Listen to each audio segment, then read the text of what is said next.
Bueno, gurizada, sou o professor Subtil, professor de matemática, e nesse vídeo vocês aprenderão a calcular o zero de uma função afim, ou função de primeiro grau, onde será de fundamental importância na construção de gráficos e também analisar os sinais de uma função. É muito importante. Vem comigo. Então, gurizada, o primeiro exemplo que eu trago para vocês, calcule o zero de uma função afim, onde f de x é igual a x menos 4. Como a gente calcula? Primeiro, gurizada, você tem que entender o que é o zero de uma função afim, o que é esse zero de uma função. Quando chega uma questão dessa para vocês, é a mesma coisa que perguntar para vocês, qual é o valor de x que colocado nessa função vai dar zero?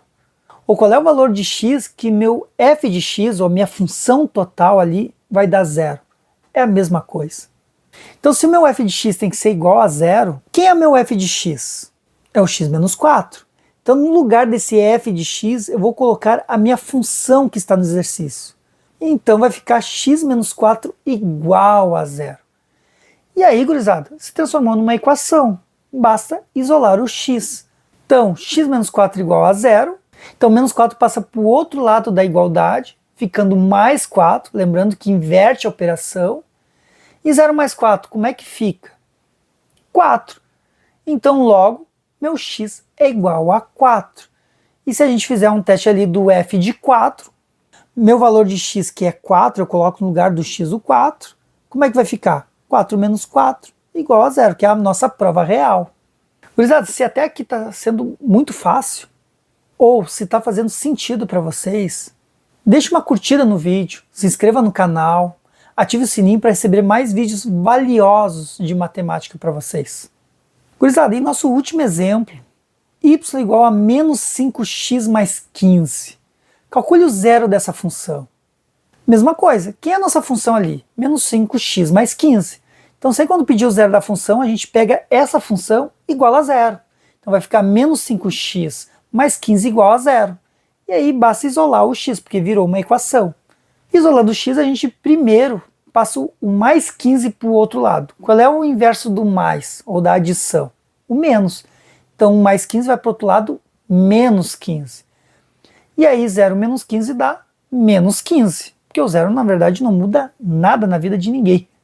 E aí temos menos 5x igual a menos 15. O menos 5 ali com x. Quando tem número e letra junto, a operação é vezes. Então, o menos 5 está multiplicando o x. Se o menos 5 está multiplicando, ele vai para o outro lado. Qual é o inverso da multiplicação? Divisão. Então, ele vai para o outro lado dividindo. Então, o que a gente tem? Menos 15 dividido por menos 5. Numa divisão, sinais iguais é mais. E 15 dividido por 5 dá 3. Logo, o nosso x é igual a 3. Ou seja, nosso zero da função é x igual a 3. E agora, como desafio para vocês, ou pelo menos para ver se vocês conseguiram aprender de fato, calcular o zero da função, como vocês estão vendo, f de x igual a menos 3x menos 9. Qual é o zero dessa função? Deixa aqui nos comentários o resultado. Vamos ver como é que vocês aprenderam a calcular o zero da função. Gurizada, espero que vocês tenham gostado, que tenham aprendido. Se vocês têm mais exercícios ou conteúdos que vocês estão aprendendo no colégio, que queiram tirar dúvidas, deixem aqui nos comentários, que eu vou responder os comentários, que eu vou dizer se está correto ou não. E é isso, gurizada. Espero vocês no próximo vídeo. Valeu!